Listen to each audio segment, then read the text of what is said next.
Good morning.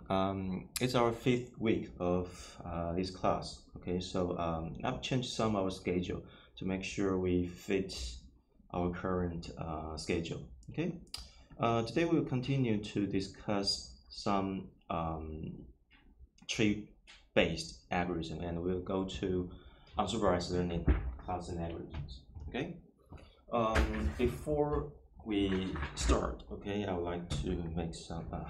This is some concept. Okay, make sure you understand where we are. So okay, let's have a new whiteboard. Okay. Okay, first, most of the time, okay, the algorithm we taught it before, they fell into a category called supervised learning.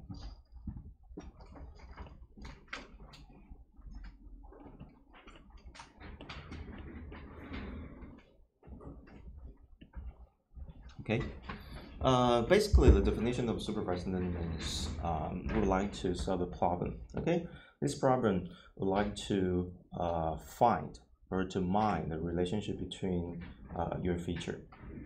Okay, we have a model. Okay, so that is your model. All right, and we have a lot of features. And here's our target. We'd like to understand the relation between a lot of features, okay, different dimensions of the features, and the target value. The target could be depend on the problem, okay. Based on the target value, okay. If the target value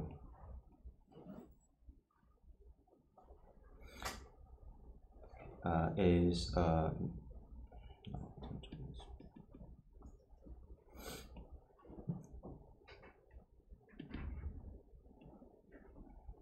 okay, if the target value is a numeric, okay, or category, it's a numeric value, okay, and we say it is regression problem, right? If it is a categorical, for example, 1 or 0, yes or no, several different classes, okay, then it is a classification problem. Okay, we have told you this many times. Okay, so what is the so currently we have covered several different algorithms, right? So basically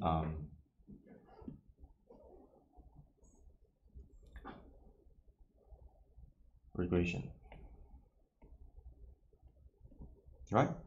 Regression, we have two different algorithms: linear regression and logistic regression, right? The different, although okay, we use the word regression. However, logistic regression only deal with 1 or 0 target. All right.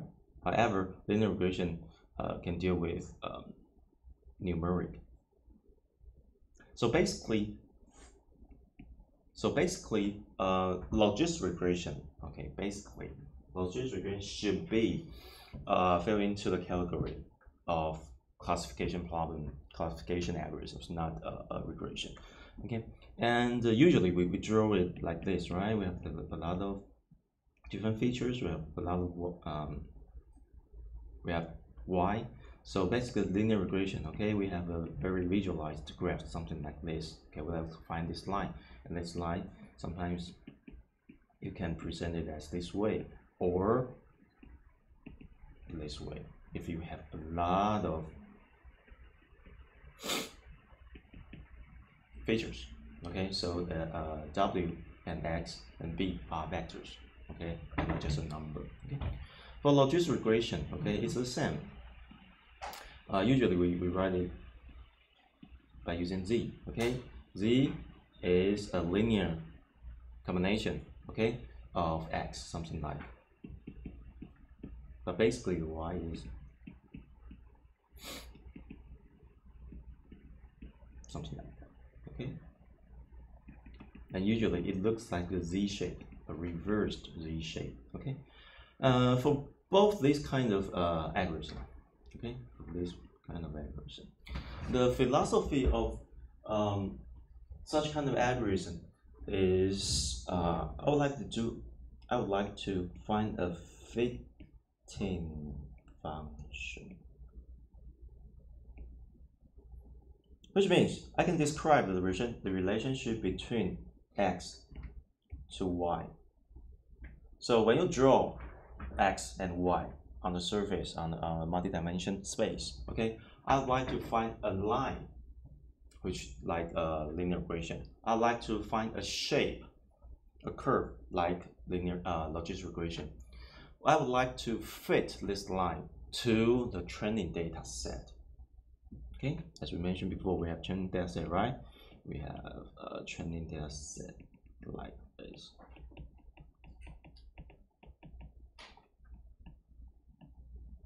Something like that. Okay, that is for training. So I'd like to find a line to fit the training data. No matter if it is a line, it is a curve, it is a surface, it is a subspace, whatever.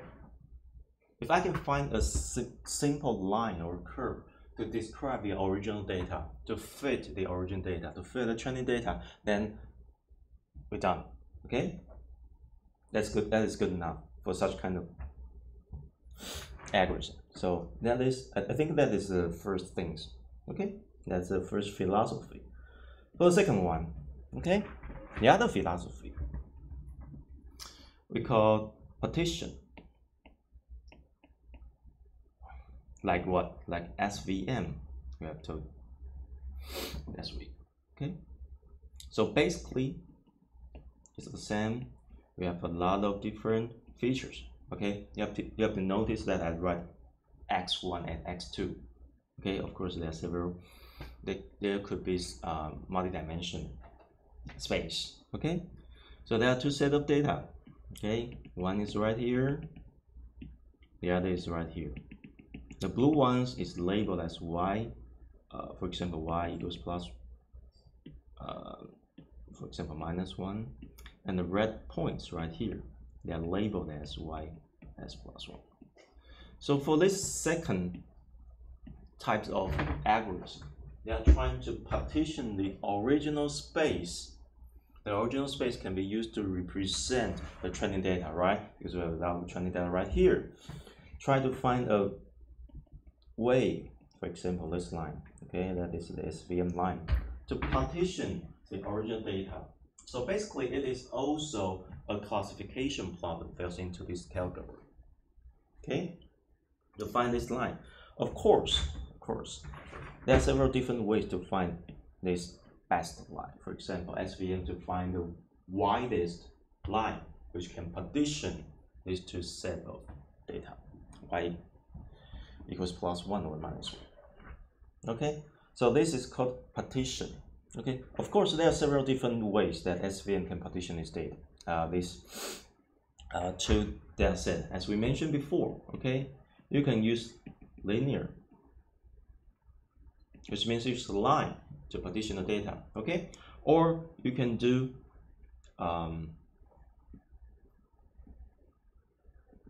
RBA. Okay.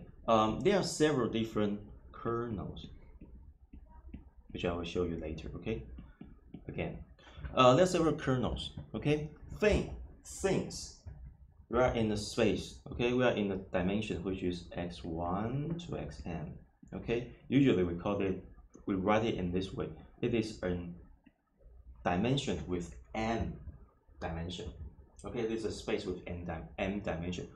The R means real number because those are numbers. Okay, we have n numbers which can present a space to present this data. Okay, so usually we write it in this way. However, we can do a mapping, space mapping, or space transform. We can map this space to, for example, another space which has one more dimension. it is quite simple in the vector space, because you can just simply write a function, okay, to make the original space, which has m dimension, to another space which has m plus 1 dimension. If it is more easier for you to partition the original data in m plus 1 dimension and then do it. Okay, there are several different mapping functions can help you to map your data from your m dimension to m plus 1 dimension, and even m plus 2, and so on and so forth. And those mathematics already help us to find those very useful functions to help us to do such kind of mapping, space transform. Okay, so in m plus 1 space, you can maybe in that space, okay, it is more easily for you to find the surface to partition the original data. Okay, so that is another concept to do this model. Okay, so this model, okay, SVM, this model, usually it is a classification model, right? So it is a classification model.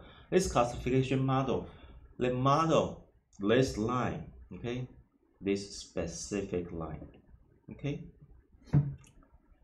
unlike fitting function, okay, unlike the green ones, unlike the fitting functions. Fitting function describe the relationship between x and y. However, in SVM, this model describes this line or this surface, and this surface can make a nice partition, right? So make sure you understand that we do not describe y, the relation between y and x. However, this line, okay, if you find a sample or training data, okay, on one side of this surface or the other side of the surface, and it means it's y plus 1 or y minus 1, okay, it describes such kind of line or surface, okay, that is called partition. And the third, usually, okay, as we mentioned before, it is tree-based. Although it is called tree-based, however, from my opinion, it is still belongs to partition-based algorithm. Okay, why do I say so? Okay, let's take a look at the tree-based. Usually, okay, for example, we have a lot of data, okay, at the root, we have, for example, n. Okay, for example, we have 10 data points right here. Okay, and of course there's for these data points, okay, so you can write it in this way, right? And of course there are several features, x1, x2, for example. However, we like to do prediction or to do regression or to do classification of y, okay, that is still y, okay. And at the root, okay, maybe we can take a look at the y, okay, because y is more important, okay. And we can see that in this data set we have only 10 points, right? However, y, our answer, okay, for example, classification or the regression numeric target y, they are different. Of course they are different, okay. Maybe some of them are 0, some of them are 1, theoretically, okay. So basically I would like to ask a question right here. The question is related to a feature, and maybe, okay, there is something like a parameter which is along with this question, and the answer should be yes or no. Based on this question, I can partition the original data, which has 10 data points, to, it is just an example, okay, maybe 3 and 1. I can partition this one. But the most important things right here is what what feature should I ask at this moment, and what is the parameter I should use at this moment, and why I would like to do such kind of partition. So basically, still the same. We have several ways. Okay, I use another card. Okay, we have several ways to evaluate such kind of partition. Okay, the first is entropy. Okay, we have 3 values right here, right? Okay, I give it a name. Okay, so that is y root. Okay, that's y left, right, it's y right. Add 3 y's right here. Okay, what forget about those mathematical things. Okay, what kind of partition, okay, in your mind, which is the best partition rules? For my opinion, if I can find a question which is, for example, x1 less than 5.5, okay, this kind of question can partition the original data, 10 data points, to 2 data sets, and y left and y right. Okay, all of the y's in y left are the same, and all of the y in the y right are the same. For example, it is a very naive simple question. For example, like this: 1 0 0 1 1 0 1, something like that. If all the y left in here, in the left node, are all ones, which means that is a very great question. For example, x1 less than 5.5, right? And at the right hand side, if all the 7 data points at the right hand side are all zeros, if I ask a very, very good question right here, and that would be perfect. And of course, in practice, maybe there has no such kind of perfect features and perfect parameters that can partition the original data into 2 data sets like this. So however, mathematicians help us. Okay, so I can ask a lot of questions, and here are some equations to help you to evaluate which question is the best question. So the first tools we told last week is entropy. In Mandarin, it is 熵嘛，或是底，那中文翻译成乱度也可以。So how do we evaluate? The entropy before your partition is y root. The entropy after you do such kind of partition is y left and y right. You have to make sure the entropy of y 就是 y 的乱度变得比较整齐一点了，这就是你所想要的，可以吗？中文是这样翻嘛？那英文就是 entropy。So if you can find if you can find the x and answer a question and partition the data into 2 data sets, and the entropy of y left and y right decreased,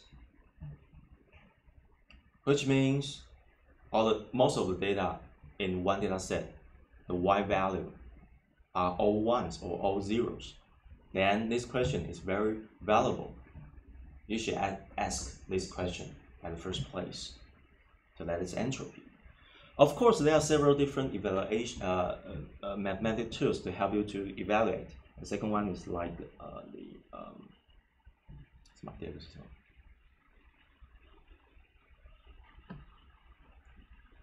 Gini 就是 Gini factor， 就是基尼系数基尼系数就是指的是不纯度嘛，所以你原本的 y root 有多不纯，啊，你拆开之后一个 y left 一个 y right 嘛，对不对？啊，里面有很多拆开资料点嘛，那变得有多不纯？那我们当然希望纯度越高越好嘛，所以这个问题就问得越好，因为它可以把 y 拆开之后变得越纯越好。我英文再讲一遍哈。The Gini factor, this kind of evaluation, they would like to evaluate how pure or how impure the y is. If the question is very, very nice, and the y left and the y right, the component inside the y left and y right should be very pure. For example, all zeros or all ones. And that would be a very nice question, and you should use this as your first question. Okay? Similar, okay? We have a lot of chi-square. We have another and variance. Right? There are several different indexes. 它们有不同的指标, but all of them have the same target, which means they would like to partition the data. And the y, no matter its entropy will decrease, its impurity, 就是不纯度, will decrease, or the chi-square or the variance will decrease, which means the data become more and more all zeros or all ones, and so on and so forth. So you can ask the second question, the third, the fourth, the fifth, until all the y in each node will only contain 1 or only contain 0, and so on and so forth. So you can do a very nice tree-based algorithm to partition the entire data by asking those questions regard to features. Okay, so basically, although it is we call it tree-based algorithm, but from my opinion, they are still partition-based algorithms, because you can write it in this way. For example, that's x1. For example, we have only 2 features. Okay, and we have some data right here, the red ones. Okay, and that is y equals +1, and we have some blue points right here.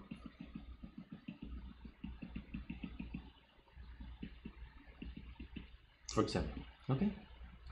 And for tree-based questions, okay, maybe the very first question you should ask is to partition this y+1 and y-1 as clean as possible.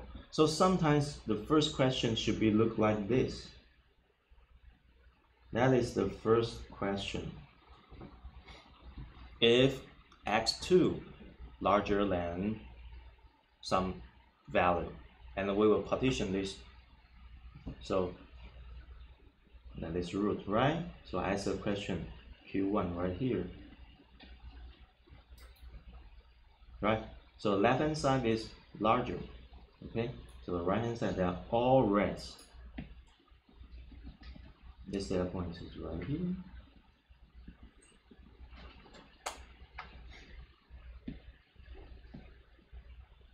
And left hand side is right here.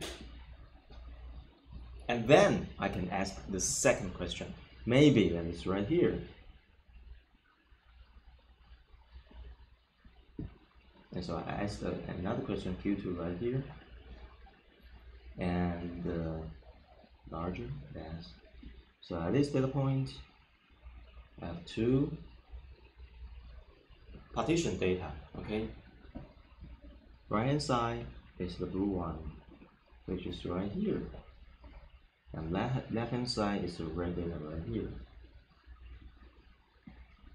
So basically, tree is also, if you draw the relation of this tree by using the questions, and you can still see, okay, observe that, okay, that is a space, that's is a space, and we partition the space by using a lot of different questions, by using different features, and each subspace maps to a live node of this tree, right?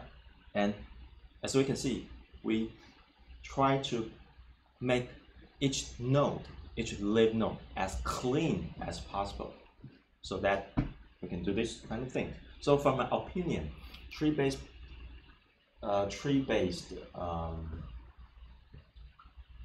algorithms is still like partition-based algorithms. Okay, which is partitioning the original space into different subspaces. Okay, so that is it. Okay, so here I'd like to show you some other things by using orange. Okay, so I'll tell you how to use orange to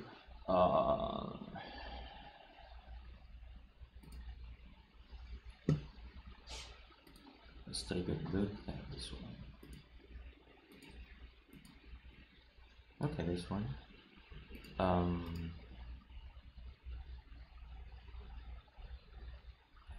Please wait a moment, okay?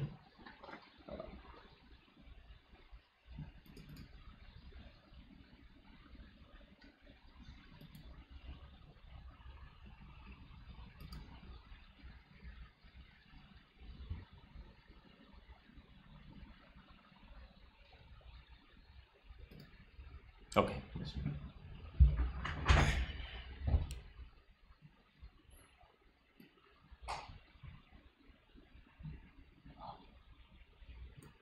好，同学就看白板就看白板哈，转播应该有出去。Okay, okay. Let's take a look. How do we use orange to deal with all those different algorithms? Okay. First, of course, you have to click, drag one of the data you would like to analyze. Okay, so you double click it and select the built-in space, built-in data set. Okay, let's select one of the data set which is fit for classification. Okay, maybe we use this iris. Okay.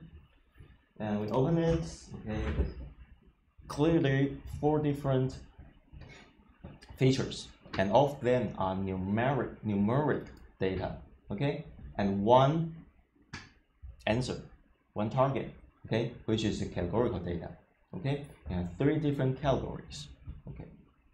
And if you like to take a look at this data, okay, you drag the data table, okay, and connect it from data to data. And you can see that is the data. Okay, you can also remove, okay, these columns. Okay, so the left hand side, the the white ones are features, and the gray ones are target. And from 1 to 150, we have 150 points. So basically, we have several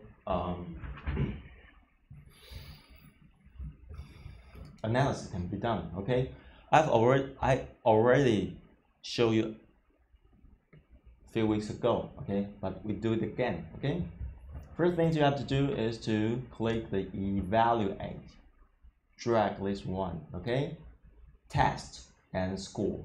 Okay, and you connect your data to test and score. That's good enough.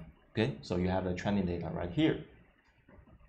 So you have to drag different models from here. Okay, in orange, if those algorithms, okay, fell into this category called model, that means they are supervised learning, which I wrote right there. Okay, we will talk about unsupervised learning in the next hour.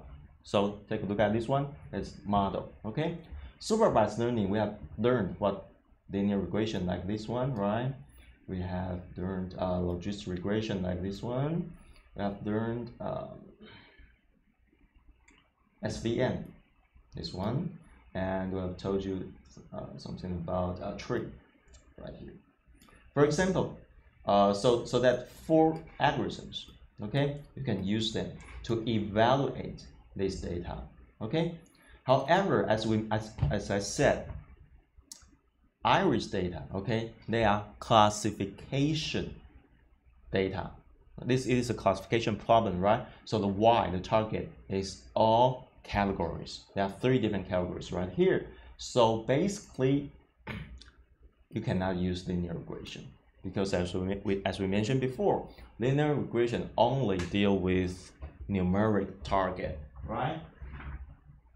However, logistic regression, SVM, and tree can be used for classification problem. So we connect these 3 algorithms to the analyze process.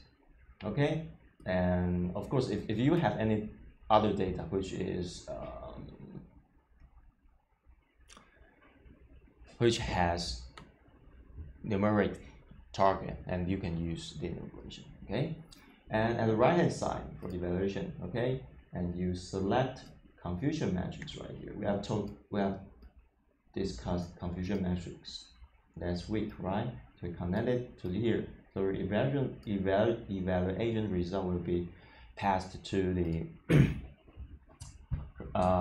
confusion matrix. And first we double click this. And as we mentioned before, okay, we have several ways to evaluate the training data. Since we only input training data right here, right? So we don't have test data, okay? So we ask the algorithm to help us to do cross validation. As we mentioned before, you divided the original 150 data points into 10 data set, and you use 9 parts. You use 9 of them to do training, to train the data, to find the optimized parameters, and you use the only 1 part, okay, to do the evaluation, which is 15 points. And we do is roll overlay, okay. So eventually, all of the data will be tested. Okay, we have discussed this last week. Okay, so we do this using 10-fold, or you can use 5-fold. So we 3-fold or 2-fold. 2-fold is quite simply we only divide the data into 2 parts, one for training and the other for testing. And we do it again.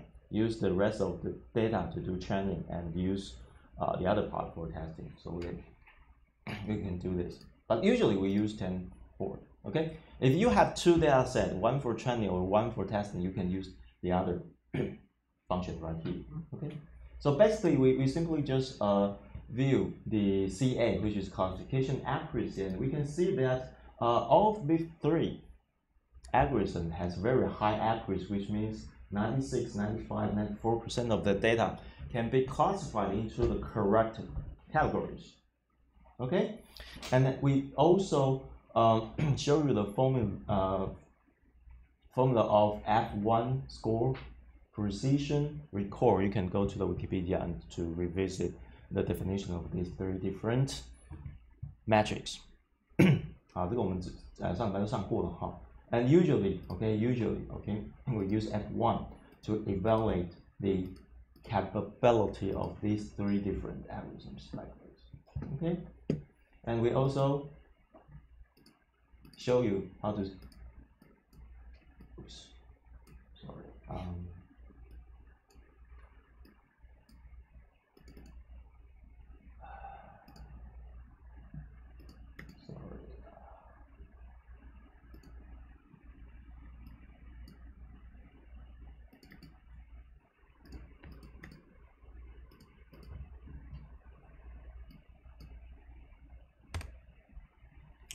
Let's do it again, okay?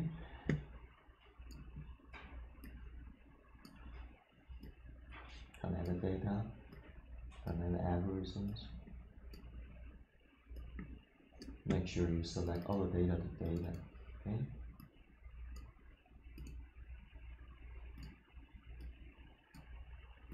We've told you how to read the confusion matrix, right?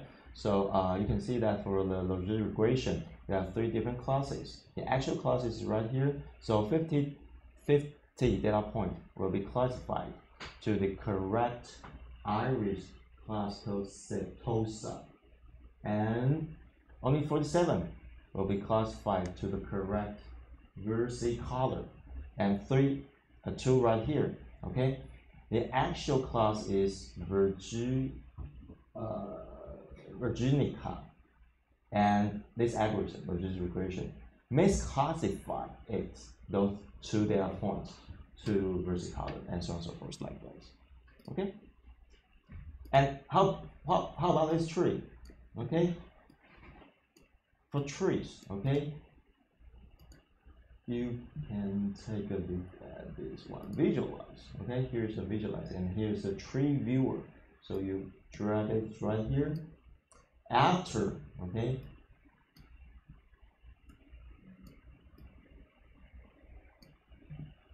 if you would like to view this tree, okay, drag the tree viewer right here, but you can see that you have to do one more thing like this. Because at the right hand side right here, remove this, okay? Basically, if you like to draw your tree, basically you need data, you need an algorithm, and you need to draw a tree. There's nothing to do with the test, so you have to draw the tree like this, okay? You have to connect the data to the tree, and the tree to view, and you double click this one, okay? And you can see there's a pop-up window like this, okay? So right here, you can see that here's our root. Here's our root. And at the bottom right here, that is one of your features, which is called petal length. And here is the equation. If some data, okay, the petal length is less than 1.9, and all the data comes here. Okay, how many data is right here? 50s.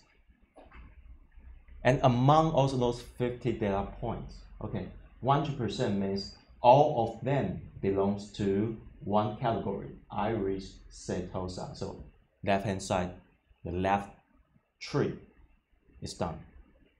Because I asked a very nice question, which can partition the original data into 2 data sets, and one of the data set is the entropy is quite low, or the purity, or the 纯净度 is quite high, or the variance is quite low, something like that.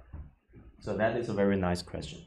And at the right hand side, okay, only 50% of the data right here, okay, I have 100 data, okay, and 50% one class and 50% the other class. So I have to ask another question. So the second question is the petal width, less than 1.7 or larger than 1.7. And right here, perfect. At the right hand side, okay, I have 46 data points, and 45 of them are all Virginica. So this question is quite nice, because the entropy is quite low, the variance is quite low, and so on and so forth. I can ask the third question, which is the petal length is less than 4.9 or larger than 4.9, and so on and so forth, so on and so forth.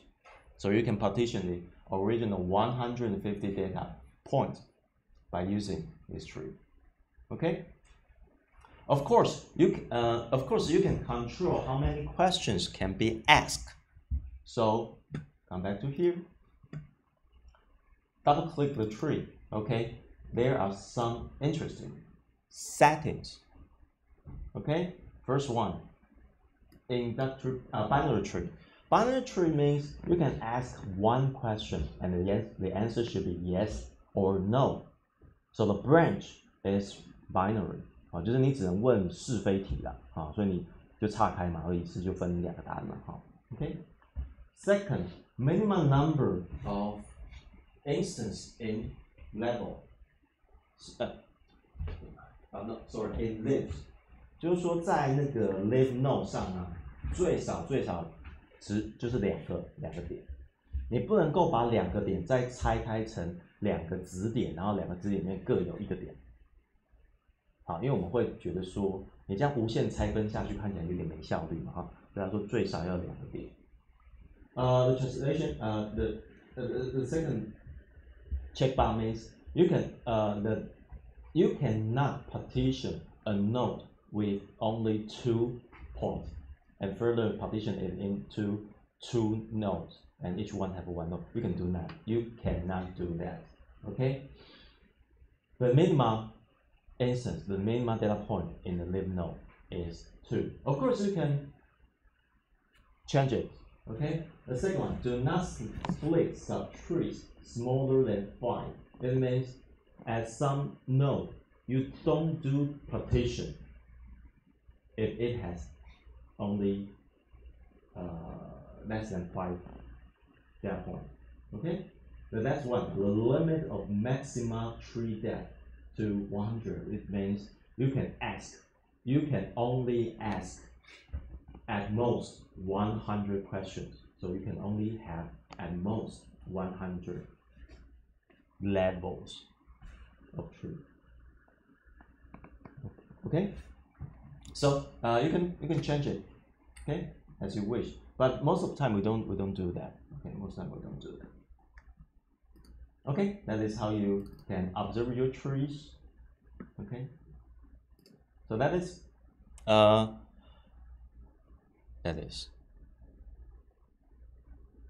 okay. What else we can show you right here? Okay, let's take a look at this one. It's called ROC curve. Okay. For evaluation, the confusion metric is one of the very straightforward method can help you to evaluate how good your model is. But sometimes we use the ROC curve, so you can simply connect it to your ROC curve. Okay, so double click it. Take a look at this one. Okay.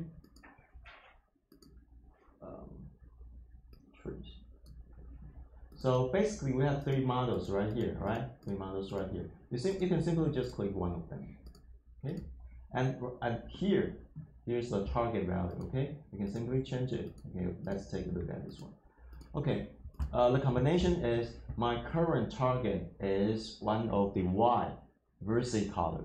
Okay, and I select one of the classifier, which is logistic regression, and it shows a curve right here. Okay, let's take a look at the x-axis. Okay, and right side this is FP rate, or 1 minus specificity. What does that mean? FP means false positive. False positive means something you misclassify them. FP 就是 false positive， 后来就是你做错了嘛，好，其中一种做错。Okay. At the left hand side is TP rate, which means true positive. True positive 就是你做对的嘛，好，他说是 E 就说是 E 嘛，对不对？ Okay, that means, okay, let's simply click one data point. Okay, take a look at my mouse. Okay, right here, right here. That means, okay, that's right here. That means the x value is almost 0, right? Almost 0. That means you don't have any false positive， 就是没有做错任何东西，对吧 ？false positive 做错 ，OK。So your false positive rate is 0. Okay. At that moment, okay, you take a look at the y-axis. Your true positive rate is not 1.0. It's not 100%, which means if you want to have a classifier which has no false positive， 就是如果你想有个 classifier， 但是它不会做错任何事情的时候，它不会做错任何事情的时候，它在判断正确的那一边的时候呢，会有一些瑕疵，它没有办法到100%，可以吗 ？If you want to have a classifier which has 0 false positive, but at the same time, the model you use to evaluate your true positive rate, it does not reach to 100%. When you do logistic regression on the target, which is Versity color， 好，就是我们现在评估的是 logistic regression 这个 algorithm 嘛，那我们现在评估的是那个 Versity color 这个特别的 class 嘛，好，那我们在评估这件事情的时候啊，在不做错的情况之下，其实它没有办法把所有东西都做对，因为它本来就是一个 trade-off。你可以做牺牲嘛？你可以往右走一点啊，你可以往右走一点，比如说你找这个点。Let's take a look at another point. Okay, look at my mouse. In the same scenario, okay, if you want to have 100% true positive, which is right here, so the y-axis is close to 1.0， 就它左边对过来是1嘛。And then at that moment, okay, your false positive will be something like 0.1, 0.9 or something, 0.09 or something。就是说，如果你要 false positive， 就是全部就是做对的时候，就是对的地方要全对的时候，你很有可能这边会做错。我们知道那个 constraint metric 有4个格子嘛，这4个格子是一个妥协，就是 model 妥协之后的结果嘛，对不对？如果你想要让某一个格子数字提高的话，那另外的格子可能就会被影响到，没有办法做到全部100%的，好吗？这件事情比较直观的看法怎么看呢？就是看 confusion matrix 在这里。那我们刚刚不是选 logistic regression 吗？对不对？然后我们不是选的这个 Versity color 吗 ？OK。这 Versity color 其实原本在它在里面就做错了嘛，对不对？做错了。好，那大家还记得 logistic regression 怎么做吗？一个 z 的曲线嘛，对不对？那 z 的曲线不是很多那个我们不是有算 A 星跟 B 星吗？那 Orange 告诉我们的答案应该已经是最好的星了，就是他认为 optimize 的结果。可是 optimize 的结果在 Versity color 还是做错2个，对，这里做错2个，或者你看的话就这边做错3个。那怎么办？如果你想要提升这个紫色的这一格的时候怎么办？你想提升紫色这一格的时候啊 ，Versity color 的那个曲线就会变。比如说，我们之前不是判断赢跟输嘛，对不对？如果你想要让每一次你判断赢都会是对的，那你那个曲线是不是要比较往上推一点，靠向赢那一边？可能往上推一点，靠向赢那一边，你下面就会被拉到，对不对？你下面被拉到的话，你判断输的那个就会被影响，好吗？好，它有点抽象哈，就是但是我们就只能讲到这里了，它有点抽象。那你们可以看看这个图吧 ，OK。Usually, when we see the RC curve, how do we define a best trade-off? 因为这是个 trade-off 嘛，你不可能都做对嘛。How do we define such kind of trade-off? Usually, okay, we use a line from that top part, and we approach this curve, and the first time we touch this curve, and this curve will this point will be viewed as the best strategy. Okay, so something like that. As you can see that for this Versity color target, okay, and we plot all the 3 different classifiers right here, and we can see that different algorithms, okay, they have different curves, and on our opinion, if you from left hand side, you can touch the green one. The green one is logistic regression, which means logistic regression can have the highest false positive and still retain the lowest false positive. So logistic regression can keep high true positive while retain low false positive. 所以我们从左上角找一个斜线往下切嘛，你第一个碰到人的话，一定是最左上角的人嘛。那最左上角的人有什么特色呢？就是它在低误判率的情况之下维持高 true positive， 对吧？高准确率，维持高准确率的情况之下，有比较低的误判率啊，所以你越往右下其实就越不好。所以我们光看这个表就可以直接评断 logistic regression 在 Versicolor 这个 class 里面，它的效力是比较好的，优于其他2个人，但是这个差距很少。大部分我们看到的 RC curve 会很怪，就是比较偏下面，我们就找最左上角的就是。好，我们先停在这边吧。Okay, we stop right here. Come back 10 minutes later.